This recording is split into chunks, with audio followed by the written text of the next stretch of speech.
From Stuck to Scale, Growth Strategies for Small and Mid-Sized Businesses, your guide to navigating growth, transformation, and success in today's ever-changing business landscape. Each week, we'll dive into proven strategies, real-world case studies, and actionable insights designed to help small and mid-sized business owners scale smart, lead stronger, and grow faster. Let's get you unstuck and on the path to sustainable, scalable success. Now your host, Julio Gonzalez. Welcome back to From Stuck to Scaled. I'm your host, Julio Gonzalez. As we approach the end of year, many business owners are looking at their goals and asking, how do I finish strong? Sales can feel like a moving target, but with the right strategies, it doesn't have to be. Today's episode is all about practical, actionable tips you can use to drive revenue and momentum before the year closes. Joining me today is Evan Polin, president of Polin Performance Group. Evan brings more than 25 years of experience in sales coaching and consulting, working with business and professional service firms to boost sales, profits, and productivity. He's the co-author of Selling Professional Services the Sandler Way, and he combines a counseling background with proven sales systems to help clients close more deals with confidence and consistency. All right, let's welcome Evan to the show. Hey, Evan, how's it going? It's going great. I really appreciate you having me on the show. I'm really glad to have you here. Tell our listeners a little bit about yourself and your company. Sure. I appreciate the opportunity. My name is Evan Polin. I am the president of Polin Performance Group. It is a sales training and sales coaching company that I run, working with a lot of folks. About 2/3 of my clients never in their worst nightmare would consider themselves salespeople, but because they started owning a business, because at some point in their career when they were an attorney, an accountant, it was, okay, well, if you want to make partner, you need to start bringing in the business. And that's a lot of the kinds of folks that I help, kind of accidental salespeople who need to be able to bring in a book of business and develop business to get to that next level in their company or in their career. And Evan, you and I have spoken, and I am one of those accidental people. I have never, ever wanted to be in sales, and now here I am selling my company. But we're all in sales, in every aspect of our lives. So talk to me a little bit about that aspect and how poorly people view sales and why. Sure. And it's funny you mentioned that. When I go in and talk to high schools and say, how many kids are really excited about one day, if you study really hard and work really hard, becoming a salesperson? And I'm still waiting for that first hand to raise up. We're going to get there someday, not quite yet. But I think for a lot of folks, they have in mind that stereotypical salesperson. I think we've all had that person who was a really bad salesperson, gave us a really hard sell, tried to push us on something that didn't solve a problem, wasn't something that we were looking for, didn't listen to us. And we have that image locked in our head.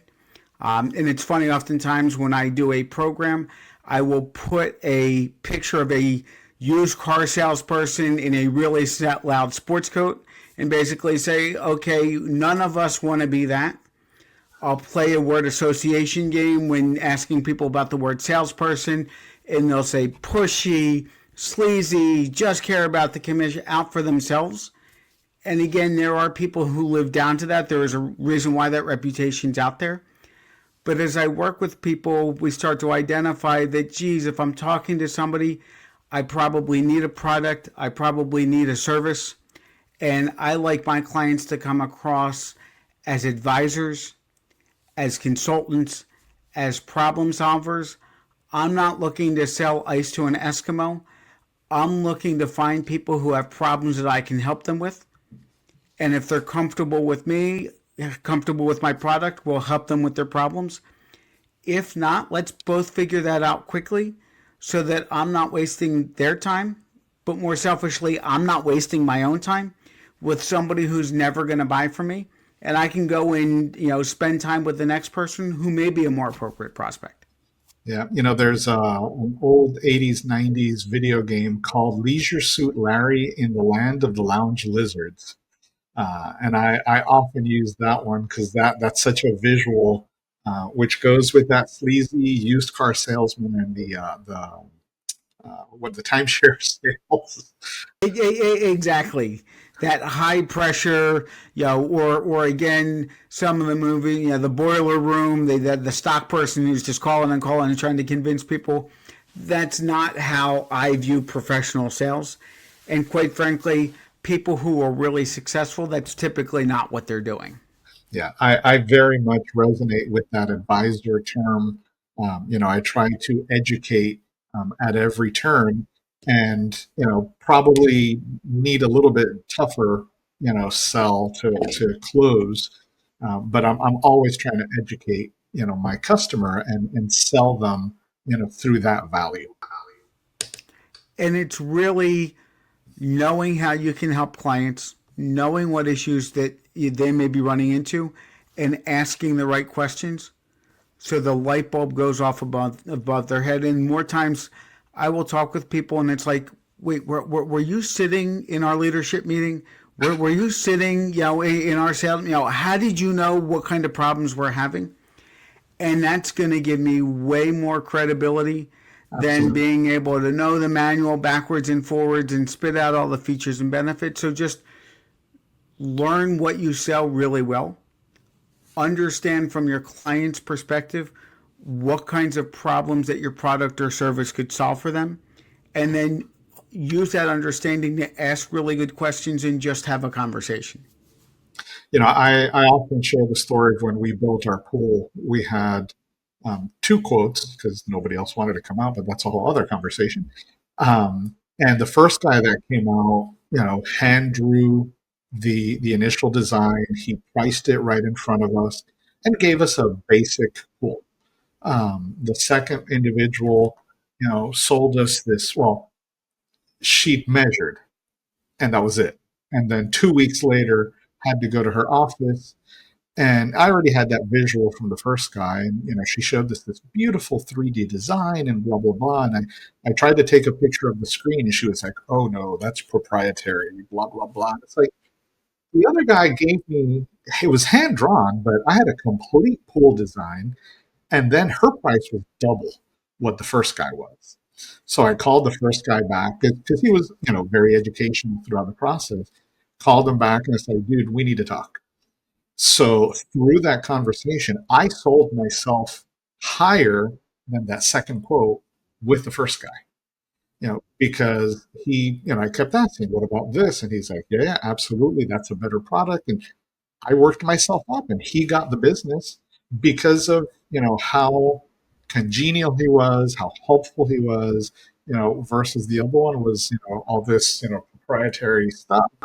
And I find, and tell me if you disagree, people hate to be sold to, but people like to buy. If I see something I like, see something Yeah, I need, I'm willing to buy it, but don't try to sell me on something. absolutely. And And there's that, a huge difference between the two. yeah. And that goes to anytime you walk into any store, welcome to blah, can I help you? No, just looking because they don't want to be sold. And inevitably, you know what's going to happen. Right. And that's the answer most retail salespeople hear 95% of the time. Yeah.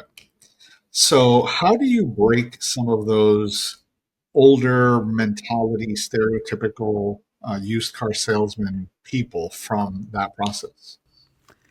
It starts with a really simple question. My question when I first start talking to people, how's that working for you? And if it was working really well, they probably wouldn't be talking to me. And if they're like, "Oh well, things could be a little bit better," I go into my second favorite question, which is, "Hey Julio, do you know what the definition of insanity is?" And 90% of the people I talk to know what is the definition of insanity? Yeah, doing the same thing over and over again and expecting a different result. Doing the same thing over and over. So I said, "Hey, look, if you are making more money than you can possibly spend, if you're just killing it, no reason for us to talk. But if things could be a little bit better, if you want to get out of that insanity loop, maybe we should have a conversation." to see if there's other tools that could help get you from wherever you are right now up to wherever you want to be next. And how do they respond? I mean, other than the obvious, because it takes a leap of faith, right? Because change is difficult. That's what my last podcast was about, change. So, how do you help them take that leap of faith? First, by talking about how difficult it is to make the change. So, unfortunately, a lot of people who go through traditional sales training, they just get tactics and techniques. Yeah. But if they don't buy into why it's important to make a change, and they don't talk about the discomfort and what it's going to take to make a change, you could give them the best tools in the world. They're not going to be willing to try any of them. So a big part of what I work on early on is, okay, what's that stuff between your ears, and how is that getting in the way of doing the things that intellectually you probably should be doing? So I spend a good amount of time talking about that, helping them work through how to take small risks at a time, how to make small tweaks, small changes. I'm also a big believer in ongoing reinforcement training over time, building up skills rather than trying to get somebody to run over hot coals at the end of a program, because they'll do that but then revert back to whatever they were doing before. But if you give them skills, they try it out. We talk about what worked, what didn't work. We help them make a tweak. We help them make it more of their own personality. Eventually, they're going to be willing to go out and try it. Someone has a little bit of success. Oh, wait a second, that worked. Maybe let me try it. Oh, wow, no, there's really something here. Okay, now that I'm comfortable with that, maybe I'm willing to add one other thing on top of it. And wow, when I did those two things, it was even, and work with folks that way. But if you don't address hey, there's going to be some things that may be a little uncomfortable. And also hey, Julio, not everybody needs to do it exactly the same way. People oftentimes are set up for failure when they're working with a more senior person, and that more senior person, just do it like I do it. Yeah. Well, guess what? If my style's not like you, and that's not authentic, or geez, Julio, you did this 25 years ago, and I think technology has changed, so cold calling the same way that you did 25 years ago may not work. Well, we need to get out of that to give people different tools to help give them the best chance of succeeding. And what do you tell? Because I have a number of friends that are in real estate, and I know everywhere real estate agents are challenging. Let's put it that way. Here in South Florida, in a 2-county area, we have something like 42,000 real estate agents. 80-20 rule. A lot of them are less than exemplary salespeople, let's call it. So you're challenged with competing against those individuals in the eyes of the public, right? Because you put two agents side by side, and the more skilled and capable agent will shine. But when you're cold calling, you don't know who you're talking to, and everybody promises things. So how do you recommend to somebody in that type of sales role to stand out? Sure, and I literally just got done doing a training. It was with a lobbying firm that is in a state that's got a lot of well-known lobbying firms. What we need to do is we need to make it about who we're talking to rather than making it about us. The overwhelming majority, hey, Julio, let me tell you a little bit about myself. Let me tell you about what we're doing. Let me tell you about why my agency's great, I'm going to market. Nobody goes, hey, Julio, I'm just kind of mediocre. I'm in this part-time. I'm just looking for 1 or 2 big scores. I really don't want to work that hard. Most people are out there talking. So we need to focus on how can you help your clients. Hey, geez, Julio, don't know if you've heard. We help folks who are frustrated. They just put their house up on the market for a price. They weren't getting any traffic, or they're scared to death that they're going to sell, but later they're going to find out they got 30% less than what their next door neighbor got. Just a month later, And we help clients who are concerned that with the biggest sale they're going to make with their biggest asset, that the process is either going to be a total disaster or they're just not going to get, and focusing on what my prospect cares about versus what I have to offer. Later down the road, though, they may ask what my marketing engine looks like, what those kind of, that's down the road. We need to focus on how I'm going to help them first. Where most salespeople out there, we're in sales because it's all about me and I love to talk and I'm the stereotypical salesperson. Once we learn that it's about the prospect and it's not about us, and it's about how we can articulate how we can help them with their problems versus why I'm so good, that's how you're going to differentiate yourself in a crowded marketplace. And I've heard a lot about personality-based selling and the use of like the DISC assessment. Do you touch on any of that? Is there any real value to that? Talk to me a little bit about it. I am a big believer in DISC, and I don't care if it's DISC or other types of assessments, but being aware of, okay, how do I naturally come across to other people? How do other people perceive me? And then based on that, how can I better read under other people to understand, okay, you're a bottom line oriented, big picture person. So you're probably going to get frustrated if I spend 20 minutes going into the details. Yeah. Or, geez, I need to spend 10 minutes asking you about your weekend before we start talking about business. Otherwise, you're going to think that I don't care about you and I'm just in it for the transaction.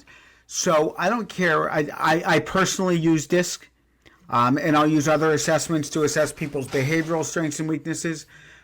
But too many people look at selling like it's in a vacuum. Yeah. And I just need to go and do X, and we don't think about how are we perceived. We don't think about the competition that's out there and what's our strengths and weaknesses compared to the competition, and how do I want to position myself versus this big house that's going, versus this big company that's going after this opportunity, or the small independent agent that's going after this opportunity. If we live in a bubble and don't consider those outside factors, we're going to be frustrated and we're not going to be very successful. And do you see any significant differences in selling techniques across different industries? I am fairly industry agnostic. I think it's mostly, okay, we need to build some rapport with who we're talking to, because if there's no relationship, especially these days, if somebody's willing to talk to you, they've probably Googled your company, they've probably Googled you, they think you have the credibility, otherwise they wouldn't talk to you. So it's how do we build a relationship? How do we build a connection? How do we use our expertise to ask the right kinds of questions to identify what they're looking for, what their needs are? And then how do we qualify based on budget and how they're going to make a decision? But whether you're selling a house, whether you're selling engineering services, whether you're an attorney, whether you're a digital marketing agency, it really comes to developing a connection with who you're talking to, demonstrating your expertise through asking the right kinds of questions, and then qualifying, do they have the budget to work with us? Am I working with the decision maker? Do I understand what their decision making process is?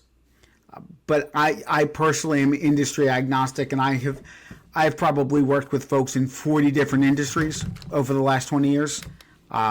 So I find, unless you're retail and you're just fully driven on people walking into a store, or you've got a shopping cart on a website, and then it's more the digital marketing and the SEO to drive, otherwise it's about developing a relationship, using your expertise to ask good questions. And I know this is kind of a little rhetorical perhaps, but how do you train on the sales timeline, let's call it? I was having a conversation yesterday, and their sales cycle is literally 3 to 5 years.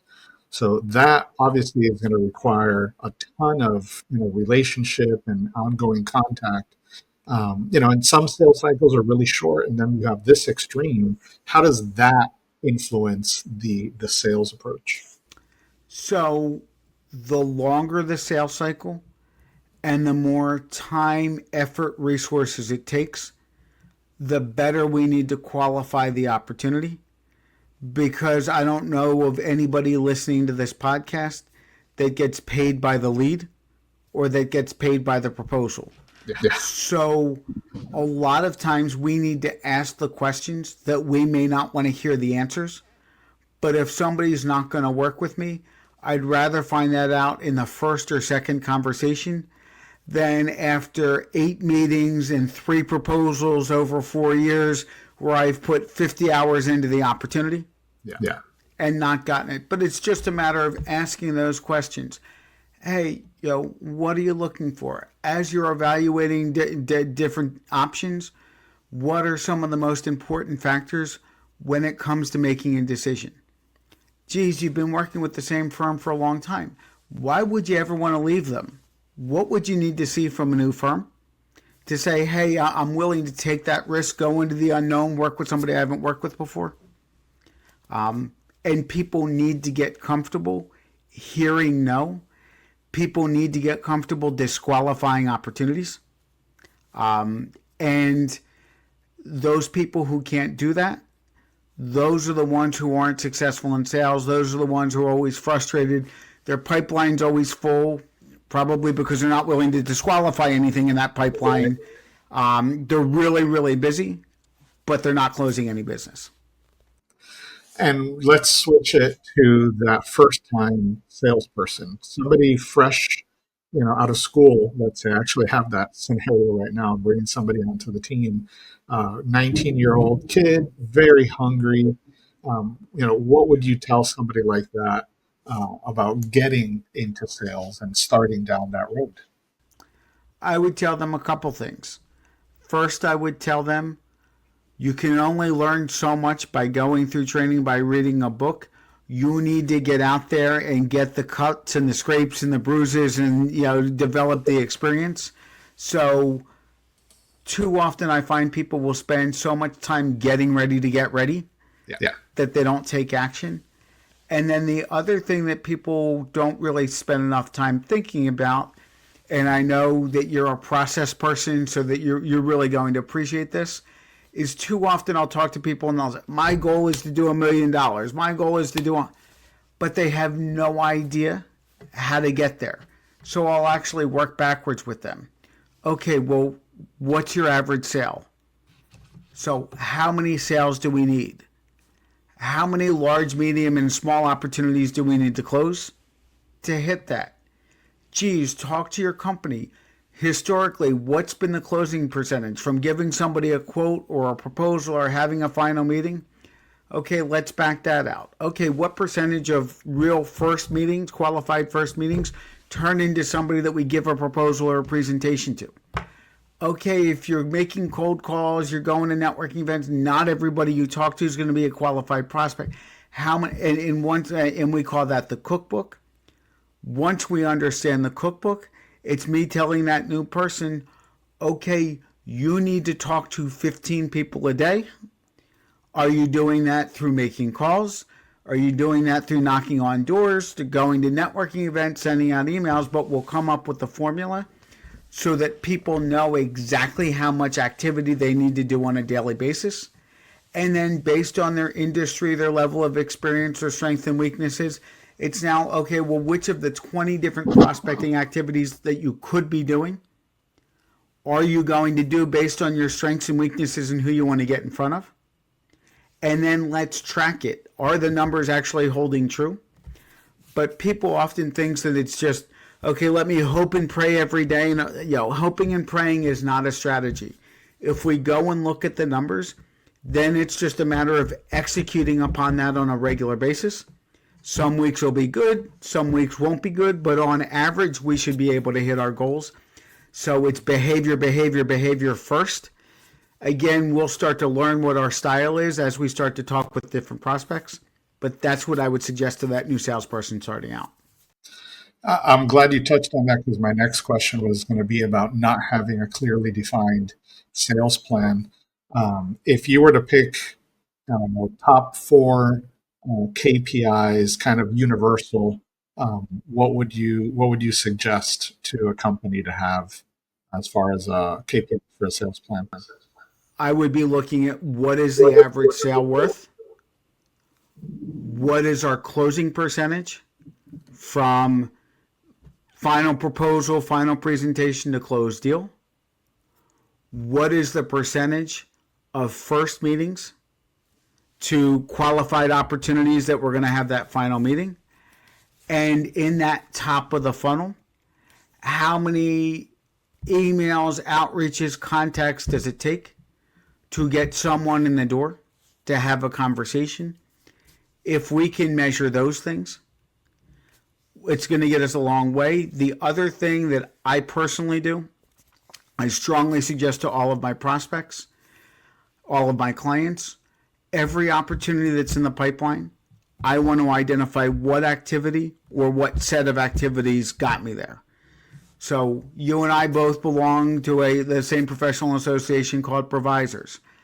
In my pipeline, what opportunities came in through Provisors? What came in through referrals? What came in through a LinkedIn campaign? And then the more I can do that, I can say, okay, well, I've got all of these opportunities coming in from these 2 or 3 things. Can I do more of that to drive even more opportunities? And geez, I've spent a lot of time and money in this chamber, in this association, doing this kind of marketing. I can't lead to even one conversation that came from it. How much longer does it make sense for me to invest that time and money, and when do I pivot? And, that's one of the things that I'm analyzing in my own business right now, because, I'm in my first year and, kind of shotgun networking type of approach. And, you mentioned Provisors. Now that I found Provisors, I'm looking at the value of, connections, referral partners, prospects, and have definitely identified areas that I need to start, getting rid of from my life, because it's been wasteful. Let me put it to you that way. And what I tell folks is, one client that I was working with in South Florida was part of a Rotary group, loved the Rotary group, but wasn't developing any business out of it. And again, that's not the main reason to join Rotary. And I just said to him, Matt, I'm not going to tell you to stop doing Rotary, but this is a social and community thing that you're doing.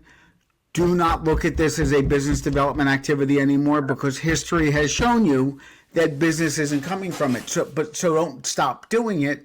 But from the business development side, you need to pull that out, that's a business development activity, and we need to look at something else to replace that as. So it's important, and I typically have my clients about twice a year do an inventory. What associations do I belong to? What marketing am I investing in? What makes sense to continue doing? And what should we look at maybe dropping because I'm just not seeing the ROI? Yeah, and I've had a couple of folks recently try to get me to join Rotary because it's great for networking. So funny that you say that. And I did immediately recognize that would not be a viable business networking situation. Rotary is an awesome organization. My father's actually a Paul Harris Fellow through Rotary, really enjoyed his time, but it's really a community service type of organization and not a sales and prospecting. Yeah, and to the Rotarians out there, there's the opportunity to get business in any group.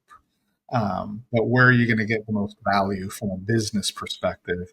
And it's not going to be in a social or community group setting. Right. And with that, some of my clients belong to private country clubs and those things. And that's good. But that's got to be a long-term strategy. Right. People like to do business with people that they like, people like themselves. If you join those kinds of groups and people see that you're just trying to snipe for business and they start to see you with that leisure suit on, you're not going to develop the kind of reputation that you want to develop. Again, if you're looking for things in the long term, those authentic relationships will often turn into referral relationships over time, but that shouldn't be the reason that you're initially joining and doing those kinds of things, and people will see through that.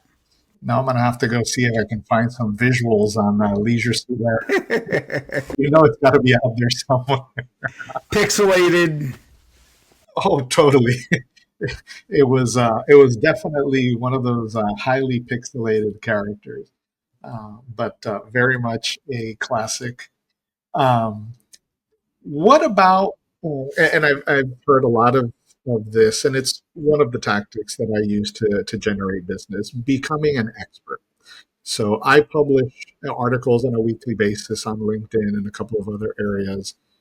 Those are definitely longer term plays to drive credibility, not necessarily generate business. What do you recommend in that space? So again, I think it drives credibility, but then we also need to do something proactive with it. So I've got all of this content. Well, guess what? Not as many people are going to visit my website as I would like or visit. So how are we proactively getting that out? So are we shooting a link to an article to people who could be my ideal prospect? Are we sending it out to strategic partners and referral partners to make them aware of our expertise so if they come across clients who have certain needs? Are we on LinkedIn reposting, maybe tagging key people? So just developing the content, a lot of people don't realize that step one. Steps 2, 3, and 4 are, okay, now what are you going to do? Right. I remember working with a lot of attorneys over the years, and they're like, I'm an expert and people should just know to call me, and I've written all of these articles, and I'm really, and again, I go back to that question I mentioned earlier. How's that working for you? And if your arm isn't getting sore from all of those phone calls that you're answering, or your fingers aren't getting sore for all those emails that you're writing for people, that then we probably need to do one or two other things and take one or two other steps. Otherwise, again, a great intellectual exercise, but not a business development activity until we start doing something proactive with it. Another area that's kind of been in the subtext of our conversation, and I'm going to say personality, even though it's not really what I'm meaning. I'm a huge Toastmaster supporter. I was a Toastmaster member for many years, and it helped me tremendously in my speaking skills. What do you tell salespeople beginning, needing to improve around public speaking skills? So I am a big believer in Toastmasters. I was also in Toastmasters a number of years ago, co-hosted a Toastmasters group. So big believer in that. Gets back to something we talked about a little earlier. People need to get out of their comfort zone. Yeah. So again, a big fear for people is public speaking, going to networking events, talking to strangers. And what I suggest to people, do low risk situation things first. So again, people who are just starting out in business, I'll direct them to a BNI or a LaTip, someplace where they're practicing their elevator pitch every single week. They're talking to small groups, and then from there they may be able to move on to go to larger groups. But I tell people, hey, it's a little uncomfortable, it's a little bit of a risk, but do it in a low risk situation first. Try it out, play around with what feels comfortable for you before doing it in larger pools in front of larger potential opportunities. Yeah, one of the things that helped me, when I kind of started getting more out there, I guess I don't know how to put it, was name badges. Going to an event where everybody had a name badge, I had all the confidence of the world to walk up to somebody and say, "Hey, Evan." And in situations where it isn't a name badge thing, I take one of my other name badges, so at least I have a name badge, and who's coming up to you. So that's a mechanism that I use almost as an icebreaker. The other thing I'm a big believer in when it comes to networking, I like to get to the networking event 10 to 15 minutes early. Yeah. You talked about the name badges. Typically, all of the name badges are out. Yeah. So I can start to look to see, get a sense of who's going to be there. I can also tell whoever's checking people in, hey, I'm a little uncomfortable, I'm new. Oftentimes they want you coming back to a second or third meeting, so they will introduce you to 2 or 3 other people who will introduce, and then all of a sudden the room's filled up around me, but now I've had 7 or 8 conversations and I'm a lot more comfortable. Then if I walk in 20 minutes after the event started, it's like, geez, there's 100 people in the room. It seems like everybody's already talking to somebody. That can be a little uncomfortable, so I will get there really early to make myself more comfortable. Yeah, I was going to say that when you walk in late, people have already grouped up, so it's that much harder to walk into the middle of a conversation. Whether they really have or that's just your perception. Right. Right. Exactly. So I'm a big believer, get there early. Get into that first couple conversations. People like to help the lost puppy dog. So if you haven't been there before, it's, geez, can you help me out? I don't really know of anyone. And people will physically take you around and make the introductions for you. And you also don't come across like that slick, sleazy salesperson. So again, another great way to break in as you're getting comfortable. Yeah, I believe very highly in networking events. Besides groups like Provisors, in South Florida, we have a lot of industry specific events. I'm working on an app, so there's a number of tech events where you can go meet investors and things like that. And where best to make those connections then at these networking events. So it's important to also find the right setting for what you're trying to do. And know who you want to meet. Right. In my early days when I thought, I can meet anyone, I never happened to find the kinds of people I wanted to meet. Once I got more specific and said, okay, these are the 3 or 4 kinds of people I want to meet, all of a sudden I found them all over the place. Being more targeted in what events to go to, who I wanted to talk to. So really clearly define what you're looking for, whether it's in a client, a potential referral partner, or a potential investor, before you go out there, and you will be much more effective. I'm in a program, it's an accelerator to help build out my app. And one of the things the facilitator recommended was write down a list of 100 people you want to meet. Don't limit yourself. So if it's Barack Obama, put Barack Obama on the list, because you never know who you'll connect to that can get you, to that person. One of the people that I have is Mark Cuban, because Mark is very busy in the healthcare space, and my application is in the healthcare space. So, think broadly, and like you said, plan ahead. Who do you want to meet? At least the types of people you want to meet, so that you can focus your efforts. Yep, absolutely. And again, you don't know unless you ask. One of the other things I'll have a lot of my clients do is have a top 5 or top 10 target list. And anybody in your network, hey, do you happen to know? And you'd be surprised how often, oh, really? I didn't realize you wanted to work with them. I know somebody over there, but if you don't know and then you don't ask, it's not going to happen. And the whole concept of 6 degrees of separation is really closer to 3 degrees of separation.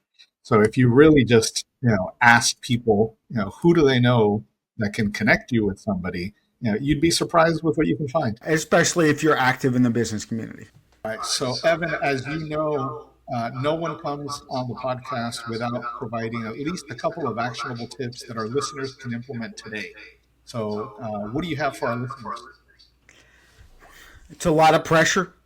I'll see if I can deliver.